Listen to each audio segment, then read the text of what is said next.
বন্ধুরা, নতুন একটা উদ্ধার কার্যের ভিডিওতে সবাইকে স্বাগত। দেখতে পাচ্ছেন এখানে একটা গোখরো সাপ জালে আটকে গেছে। দেখুন কিরকম ভাবে আটকে গেছে।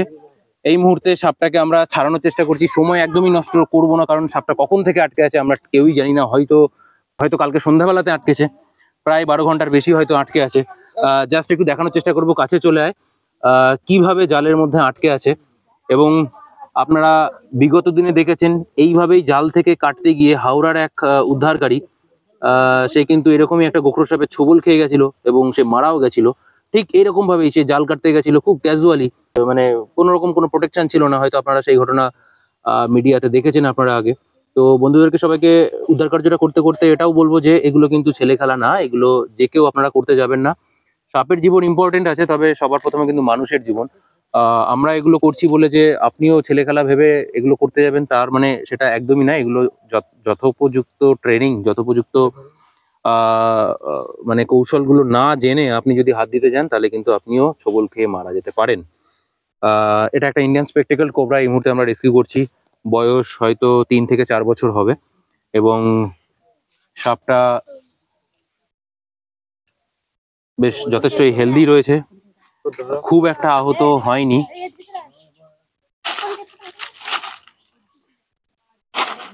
এদিক থেকে কাটাটাই তো মনে হয় সুবিধা হতো রে। তুই আমাকে ব্লেডটা দে একটু, ব্লেডটা দে একটু। মাথা ধরারও দরকার নেই, ব্লেড দিয়ে হয়ে যাবে কিন্তু, জাল কাটারও দরকার নেই। তুই দে আমাকে একটু, দে ব্লেডটা দে একটু। মুখটা ওই দিকে আছে তো, এদিক থেকে সহজ হবে।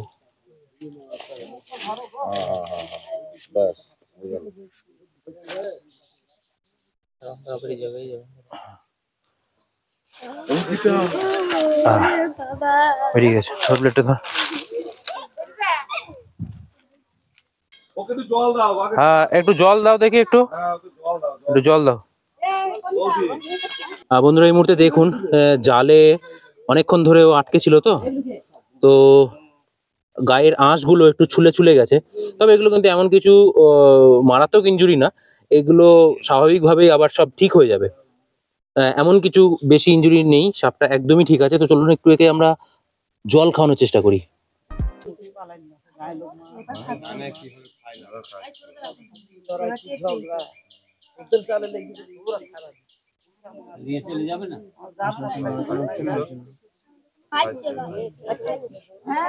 তো বন্ধুরা এই মুহূর্তে আপনারা দেখতে পাচ্ছেন আমাদের হাতে একটা ইন্ডিয়ান স্পেকটেকল কোবরা আছে, যেটাকে আপনারা ভারতীয় নাগ বলেন, গোখরো বলেন, গিহুয়ান বলেন, নাগিন বলেন, অনেকে গমা সাপ বলেন। তো যে সাপটা কিন্তু ভারতবর্ষে সব থেকে বেশি, শুধু ভারতবর্ষ না, ভারতবর্ষ এবং বাংলাদেশ, আমাদের দুই দেশে সব থেকে বেশি মানুষকে কামড়ায়। গ্রাম বাংলার মানুষ সব থেকে বেশি অ্যাটাক হয় এই সাপটার কামড়ে। হ্যাঁ দেখুন জাস্ট এর রূপ দেখুন, অসম্ভব সুন্দর সাপ। সাপটাকে বেশি উত্তেজিত একদমই করতে চাইছি না, কারণ অনেকক্ষণ জেলে মানে জালের মধ্যে আটকে ছিল। জলও খেলো কিন্তু অনেকটা, দেখতে পেলেন আপনারা। তো সাপটাকে আমরা উদ্ধার করে নেবো। বন্ধুদেরকে শুধু একটাই মানে পরামর্শ দেওয়ার, ভিডিওটা বানানোর উদ্দেশ্য একটাই, যে এই সাপে কামড়ায় যেরকম সব থেকে বেশি, তেমনি এই সাপের কামড় থেকে বেঁচে আসা মানুষের সংখ্যাটাও কিন্তু সব থেকে বেশি। মানে কি, এই সাপ এমনি এমনি কামড়ায়, মানে ভয় পেয়ে, হয়তো ভয় পেয়ে গেল, ছোবল বসিয়ে দিল, কিন্তু বিষটা ঢাললো না। আমাদের ল্যাঙ্গুয়েজে বলে ওটাকে ফলস বাইট বা ড্রাই বাইট। মানে কি, সাপ ভয় দেখানোর জন্য কামড়াবে আপনাকে, কিন্তু বিষ আপনার শরীরে ঢালবে না। এরকম 50% কেস হয়। হ্যাঁ, এই কারণে কি হয়, এর ছোবল থেকে মানুষ বেঁচেও আসে সব থেকে বেশি। মানে ড্রাই বাইট সব থেকে বেশি করে এই সাপ, শুধুমাত্র ভয় দেখানোর জন্য কামড়ায়। তবে মানুষ কিন্তু আতঙ্কিত হয়ে বেশি মারা যায়। সাপে কামড়ে দিয়েছে মানে এই যে একটা বিরাট ভয় পেয়ে যায় মানুষ, কি হবে আর বাঁচবো না, এই ব্যাপারটা মানুষের মধ্যে চলে আসে। সেই জায়গা থেকেই নার্ভ ফেল করে, স্ট্রোক হয়ে যায়। হ্যাঁ, সেই জায়গা থেকে কিন্তু মানুষ মারা যায়। তো সবাইকে বলবো যে সাপের কামড় মানেই কিন্তু মৃত্যু নয়। সরকারি হাসপাতাল, ওঝাগুনির কাছে যাবেন তো মারা যাবেন, এটুকুনি গ্যারান্টি। ঠিক আছে, যদি আপনার শরীরে বিষ ঢুকে থাকে আপনাকে ওঝাগুনিন কিন্তু বাঁচাতে পারবে না। তো চলুন আর সময় নষ্ট করবো না, সাপটাকে, ও হো হো হো দেখছেন, মারাত্মক তেজ, মারাত্মক তেজ। জল খেলে তো এখন একটু শরীরটা বেশ, ও একটু রিল্যাক্স ফিল করলো। অনেকক্ষণ রোদের মধ্যে জালের মধ্যে আটকে পড়েছিল।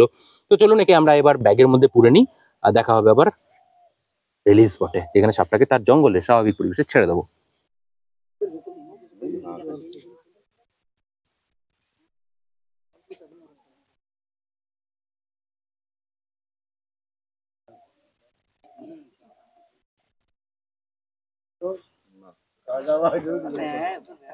আচ্ছা, তো আপনি আমাকে ফোন করেছিলেন তো? আচ্ছা, তো আপনাদের এই যে জালের মধ্যে কখন থেকে আপনি দেখেছিলেন সাপটা আটকে থাকতে? আমি তো সকাল এই 7:30 8টার দিকে দেখেছি। সকাল থেকে দেখছেন যে আটকে পড়ে আছে, মানে কালকে দেখেননি? কালকে দেখে। তার মানে হয় সন্ধ্যায় বা রাতে যে কোনো একটা সময় আটকেছে। হ্যাঁ হ্যাঁ। তো যাই হোক, আপনাকেও ধন্যবাদ যে সাপটাকে চাইলে মেরে দিতে পারতেন, তাই না? সে তো 100 বার। অবলা প্রাণী মারা খুবই সহজ, কিন্তু অবলাকে মেরে কিন্তু আপনার বীরত্বের পরিচয় আসে না। একটা জীবন কেড়ে নিয়ে আপনার কোনো বীরত্বের পরিচয় নেই, বীরত্বের পরিচয় আছে জীবন দান করে, তাই না? তো আপনারাও চেষ্টা করুন সাপ না মারার। বন্য প্রাণী যেভাবে চারিদিকে শুনছি, হাতি মারছে, সাপ মারছে, বাঘ মেরে দিচ্ছে, রোজ পেপারে কিন্তু আমরা খবরে দেখছি। এগুলো করবেন না। পরিবেশটাকে কিন্তু আমরা সবাই নিজেরাই নিজের হাতে কিন্তু নষ্ট করে ফেলছি। সবারই বাঁচার অধিকার আছে, নেহাত আমরা মুখে বলতে পারি তাই আমরাই শুধু একা বাঁচবো, এরকমটা তো ব্যাপারটা না, তাই না? তো আপনার বাড়িতেও যদি এরকম ঘটনা ঘটে, আপনি যে জায়গাতেই থাকুক না কেন, আপনার নিকটবর্তী উদ্ধারকারীর সাহায্য নিন। পরিবেশকে বাঁচাতে আপনিও ভূমিকা পালন করতে পারেন মুখ্যভাবে। তো চলুন, দেখা হচ্ছে আবার রিলিজ স্পটে, যেখানে সাপটাকে ছেড়ে দেবো। আপনাকে অনেক অনেক ধন্যবাদ আমাদেরকে ফোন করার জন্য। বন্ধুরা, চলে এলাম রিলিজ স্পটে। দেখতে পেলেন আজকে সকালবেলায় আমরা একটা জাল কেটে একটা গোখরো সাপ, যেটাকে ইন্ডিয়ান স্পেকটেকল কোবরা বলা হয়, সেই সাপটাকে আমরা উদ্ধার করলাম। এখন সময় সাপটাকে ছেড়ে দেওয়ার, মানে তার স্বাভাবিক যে জঙ্গলে যে এরা থাকে, জঙ্গলি অ্যানিম্যাল, এরা ওয়াইল্ড অ্যানিম্যাল, জঙ্গলি এদের হচ্ছে হ্যাবিট্যাট। তো আমরা সেই কাজেই সবসময় ব্রতী রয়েছি। মেরে আমরা বীরত্ব প্রকাশ করি না, আমরা বাঁচিয়ে বীরত্ব প্রকাশ করি। আর আমাদের এই বীরত্ব প্রকাশ করার ভঙ্গি যদি আপনাদের ভালো লেগে থাকে, লাইক কমেন্ট করে একটু জানাবেন। দেখা হবে নতুন কোনো এরকম ইনফরমেটিভ ভিডিওর মাধ্যমে। ততক্ষণের জন্য সবাই খুব সুস্থ থাকুন, ভালো থাকুন। সাপ চলে যাক নিজের জঙ্গলে। আপনারাও যে যেখান থেকে দেখছেন, আশা করি সুরক্ষিত থাকবেন, ভালো থাকবেন। জয় হিন্দ, বন্দে মাতরম।